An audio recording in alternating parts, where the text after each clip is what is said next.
Selamat pagi, dengan saya ucapkan pertama-tama salam sejahtera untuk kita semua. Perkenalkan, nama saya Rinita Panjaitan dari Pendidikan Biologi Universitas Islam Sumatera Utara.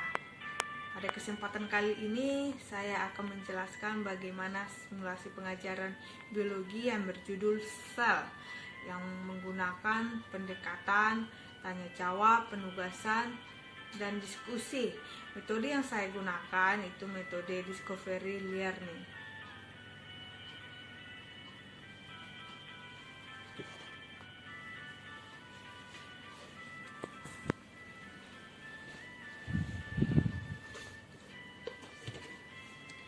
Selamat pagi anak-anak. Pagi, Ibu. Bagaimana kabarnya hari ini anak-anak? Sehat, Ibu. Sehat, bagus, sehat semua ya. Jadi ada yang absen kah hari ini? Tidak, hadir semua, bagus. Jadi sebelum kita memulai pembelajaran kita, alangkah baiknya kita berdoa menurut agama dan kepercayaan kita masing-masing. Doa dipimpin oleh Ketua Kelas Bayu.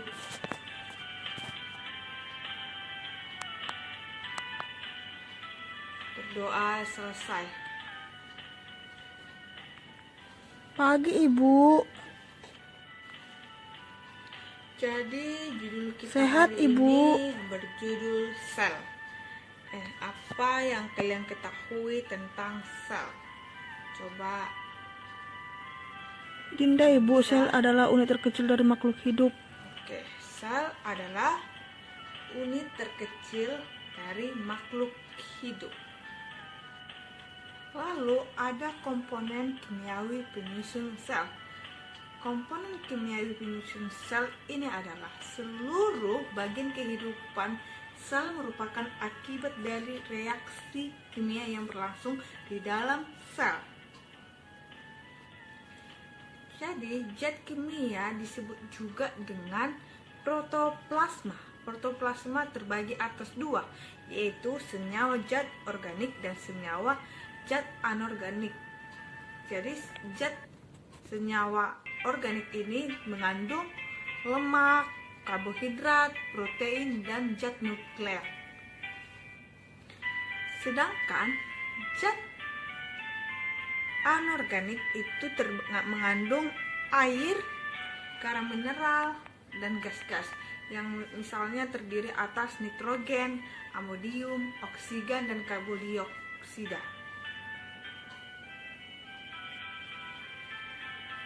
Lalu kita lanjut ke selanjutnya, itu struktur dan fungsi organel sel.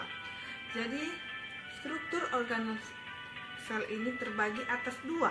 Siapa yang tahu? Ayo Dinda. Baik, Tahu? Ibu, yang terdiri dari sel eukariotik dan prokariotik, Ibu.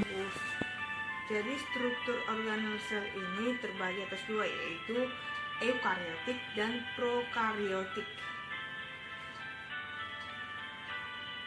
Lalu, apa perbedaan dari sel eukariotik dan sel prokariotik? Sel prokariotik itu adalah sel yang tidak memiliki membran atau selaput yang meliputi inti sel. Lalu, sel prokariotik ini terdapat di mana? Terdapat pada hewan atau multiseluler, yang contohnya itu Paramecium atau ganggang biru. Lalu, sel eukariotik itu adalah sel yang memiliki membran dan selaput yang melapisi inti sel yang terdapat pada hewan dan tumbuhan. Lalu, sel terdiri dari 3 bagian utama. Ayo, siapa yang tahu ketiganya? Ayo cokot. Tahu tidak? Tahu, Ibu, yang pertama membran sel, sitoplasma, dan organel sel. Oh, bagus. Ya, jadi sel itu terdiri dari membran sel, sitoplasma, dan organel sel. Lalu kita bahas satu persatu. Apa itu membran sel? Membran sel adalah lapisan pembatas antara isi dan lapisan luar sel. Lalu apa fungsi dari membran sel? Membran sel adalah sebagai lalu lintas molekul dan ion secara dua arah dari luar ke arah dalam sel. Lalu kita lanjut yang kedua, sitoplasma. Sitoplasma ini terdapat di luar inti sel. Jadi yang tersusun dari cairan dan padatan. Cairan itu disebut sitosol yang bersifat kaloid karena adanya protein dan RNA. Lalu padatan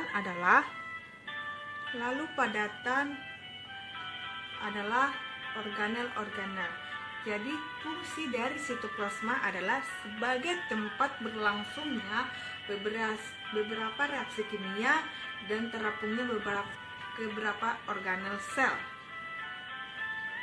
Lalu kita lanjut yang ketiga, yaitu organel sel. Organel sel ini terdapat ada beberapa, yaitu nukleus, RE, lisosom, badan Golgi, mitokondria, dan lain-lain.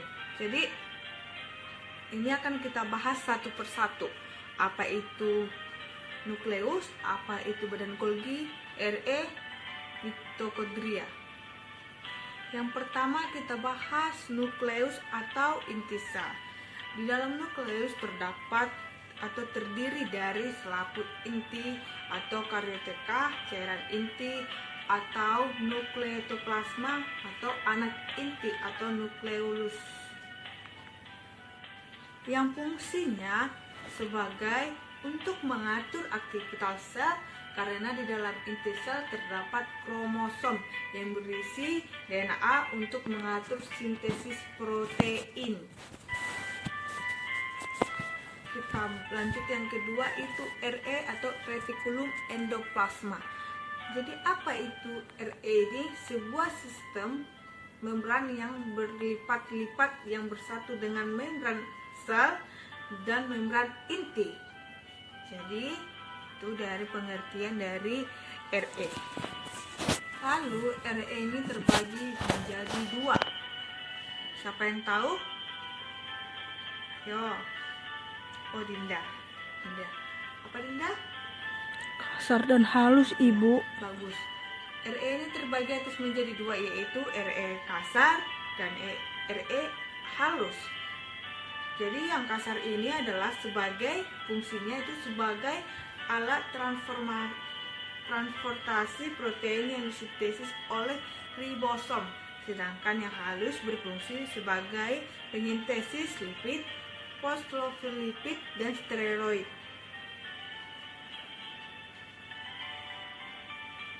Lalu kita lanjut yang ketiga, yaitu badan Golgi. Badan Golgi ini terdapat pada tumbuhan atau disebut diktiosom yang fungsinya sebagai membentuk membran sel dan dinding sel tumbuhan. Dan kedua, membentuk kantong sel-sel kelenjar untuk sekresi. Yang ketiga itu membentuk akrosom pada spermatozoa, kuning telur pada sel telur, dan lisosom. Yang keempat itu tempat pembentukan zat-zat sekresi dan mengekskresikan keluarnya sel. Lalu kita lanjut yang keempat. Ya, keempat itu adalah mitokondria. Mitokondria ini terdapat pada sel eukariotik yang fungsinya sebagai tempat berlangsungnya respirasi aerob sel. Lalu yang kelima itu ada lisosom. Lisosom ini dibentuk oleh badan Golgi yang fungsinya sebagai melakukan pencernaan intrasel. Yang kedua itu autolisis adalah penghancurkan diri sel dengan cara membebaskan semua isi lisosom dalam sel. Lalu yang ketiga, autofagi adalah sebagai penyingkiran struktur-struktur yang tidak dikehendaki di dalam sel. Lalu yang keempat itu ada Eksositosis adalah pembebasan enzim keluarnya sel. Lalu kita sudah membahas tentang badan Golgi. Lalu apa sih perbedaan dengan badan mikro yang keenam ya, badan mikro. Jadi perbedaan dari badan Golgi ke badan mikro ini terbagi atas dua, yaitu peroksisom dan glioksisom. Jadi peroksisom ini mengandung enzim katalase yang berfungsi sebagai menguraikan hidrogen dioksida menjadi oksigen dan air. Lalu glioksisom ini terdapat hanya pada tumbuhan yang fungsinya sebagai enzim yang dapat mengubah lemak menjadi gula. Lalu kita lanjut yang ketujuh, itu ada plastida. Plastida ini hanya terdapat pada tumbuhan yang terdiri dari kloroplas, kromoplas, dan leukoplas. Yang kedelapan ada vakuola. Vakuola ini terdapat pada tumbuhan, ada juga pada hewan, tapi ukurannya sangat kecil. Yang fungsinya itu sebagai menyimpan alkaloid dan pigmen antosianin. Dan kedua, tempat penimbunan sisa metabolisme. Yang ketiga, ataupun tempat penyimpanan zat makanan. Lalu yang kesembilan ada ribosom. Ribosom ini terdapat di sitoplasma yang secara bebas namun terikat pada RE atau retikulum endoplasma yang fungsinya sebagai sintesis protein. Lalu kita lanjut yang ke-10, ada sentriol. Sentriol ini terdapat pada sel hewan. Sentriol yang memiliki jumlah sepasang disebut sentriosom. Lalu kita lanjut yang ke-11, itu ada sitoskeleton. Sitoskeleton ini berfungsi sebagai membantu gerakan substansi dari satu bagian sel ke sel yang lain dan memberi kekuatan mekanik sel. Lalu setelah Ibu jelaskan tadi tentang sel, yaitu tentang konsep, komponen, penyusul, struktur, dan fungsi sel, ada yang bisa mencakup semua atau menjelaskan secara singkat dari sel tersebut? Ayo Dinda. Sel adalah struktur unit terkecil dalam makhluk hidup. Terus, Siska? Oh, Fitri juga mau menjelaskan. Sel terbagi atas dua, yaitu sel eukariotik dan sel Bagus, semuanya sama-sama bagus. Anak ibu sama pintar-pintar semua. Jadi sel itu adalah unit terkecil dari makhluk hidup yang terdiri dari senyawa kimia, yaitu zat organik dan zat anorganik. Jadi sel itu terdiri dari dua bagian, yaitu sel eukariotik dan sel prokaryotik. Sel itu terdiri dari tiga bagian utama, yaitu ada membran sel, sitoplasma, dan organel sel.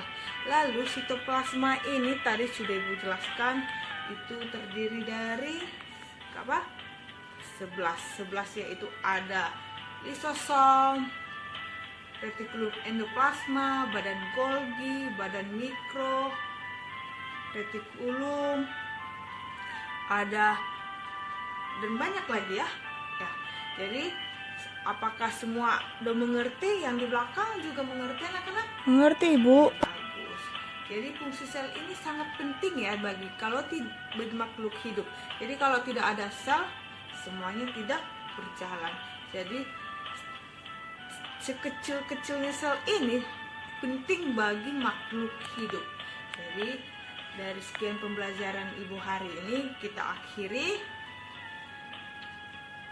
dengan mengucapkan selamat pagi dan sampai jumpa di pertemuan berikutnya.